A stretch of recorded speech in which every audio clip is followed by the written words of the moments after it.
in talk. Kementerian Kesehatan izinkan fasilitas kesehatan untuk memulai vaksinasi virus COVID-19 buatan Pfizer-BioNTech. Dapat diberikan pada sasaran usia 6 bulan hingga 11 tahun. Kemenkes menyebut vaksin buatan Pfizer berbayar dikarenakan tidak masuk ke program pemerintah. Sementara itu, Badan Pengawas Obat dan Makanan atau BPOM yang resmi menerbitkan izin penggunaan darurat vaksin COVID-19 primer untuk anak-anak usia 6 bulan hingga 11 tahun. Lalu bagaimana mendorong agar dapat mempercepat vaksinasi?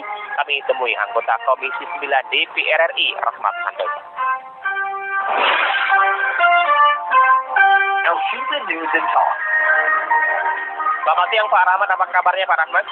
Mas Ari, salam sehat, kabar baik, tahun baru dengan semangat baru Mas Ari.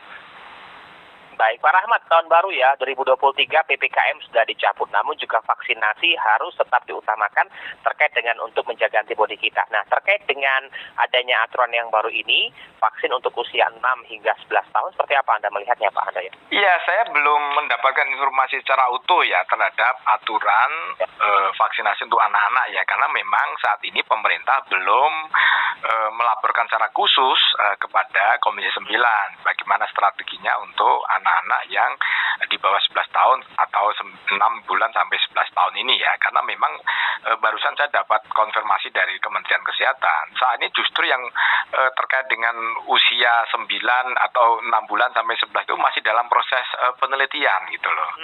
Artinya penelitian itu bagaimana efikasinya, bagaimana KIPI-nya. Nah, kemudian kalau ada informasi BPOM itu mengeluarkan izin darurat penggunaan untuk anak-anak, saya kira kita ingin bertanya kepada BPOM, sudahkah koordinasi intensif dengan Kementerian Kesehatan? Karena memang saat ini kan belum ada program untuk anak-anak. Yang saat ini yang menjadi prioritas nasional saat ini adalah justru imunisasi untuk anak-anak dengan penyakit-penyakit yang menular yang saat ini yang seperti polio, kemudian cacar dan penyakit-penyakit hepatitis, itu yang kita kejar gitu loh, karena menjadi prioritas saat ini adalah itu. Terlebih dengan adanya outbreak beberapa penyakit, salah satunya polio itu sudah ditemukan, saya kira menjadi prioritas untuk anak-anak itu untuk meningkatkan dan akupansi dari vaksinasi dasar itu harus segera digulirkan. Nah, kaitannya dengan vaksinasi COVID-19 untuk usia 6 sampai 9 atau 11 tahun itu, saya kira ingin bertanya kepada BPOM bagaimana koordinasinya dengan Kementerian Kesehatan, karena selama ini justru ada informasi setelah saya konfirmasi bahwa itu tidak ada itu vaksin berbayar itu tidak ada. Saya belum dapat informasi dan belum pernah ada pemerintah menyampaikan akan ada vaksin berbayar, itu kan kita juga belum pernah ada gitu. Nah, saya konfirmasi dengan Kementerian Kesehatan ternyata juga tidak ada informasi bahwa vaksinasi akan berbayar. Nah, ini saya kira harus perlu diluruskan terkait dengan informasi seperti ini. Saya juga pernah membaca bahwa nanti untuk usia 6 sampai 11 tahun itu akan berbayar. Nah, sedangkan dengan DPR aja belum mendapat informasi. Justru hari ini saya dapat informasi bahwa pemerintah sedang mengkaji apa itu efikasinya terhadap anak-anak usia 6 bulan sampai 11 tahun.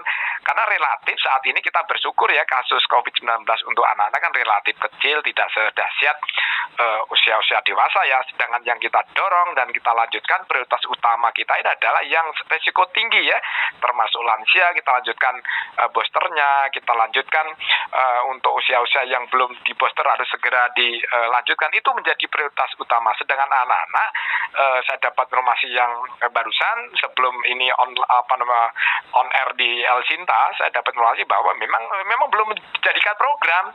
Kalau toh pada akhirnya nanti sudah resmi bahwa strategi berikutnya nanti adalah untuk anak-anak, pasti akan digratiskan karena kebijakan nasional, kebijakan pemerintah berdasarkan rekomendasi Komisi 9 kepada pemerintah, semua vaksin itu kan gratis.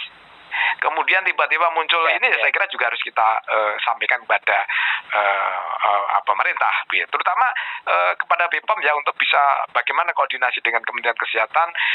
Kemudian setelah dikeluarkannya izin darurat ini, memang betul izin itu akan dikeluarkan oleh BPOM ya, karena otoritasnya yang punya berwenangan di BPOM. Terus setelah dikeluarkan izin bagaimana gitu loh.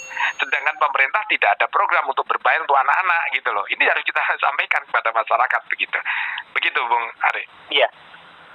Ya, kami juga menghubungi Pak Rahmat selain juga untuk mendapatkan kejelasan terkait dengan berita ini, juga untuk bisa memberikan informasi yang jelas kepada masyarakat terkait dengan informasi yang beredar di lingkungan kita ya, terkait dengan informasi dikhawatirkan juga nanti timbul persepsi-persepsi liar ini di lapangan, Pak Rahmat. Ya, makanya itu saya juga baru mendapatkan informasi bahwa vaksin ini adalah berbayar. Ini kan sangat sensitif informasinya ya, makanya perlu nanti kami komunikasi dengan pemerintah. Setahu saya vaksin itu gratis semua untuk rakyat. Sedangkan prioritas saat ini adalah melanjutkan program untuk orang dewasa dan para lansia kita yang menjadi prioritas utama saat ini.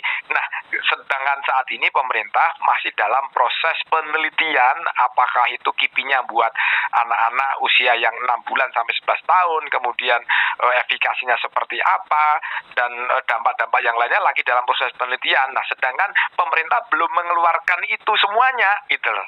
Kebijakan aturan terhadap vaksin usia 6 bulan sampai 11 tahun itu belum ada pemerintah mengeluarkan kebijakan itu.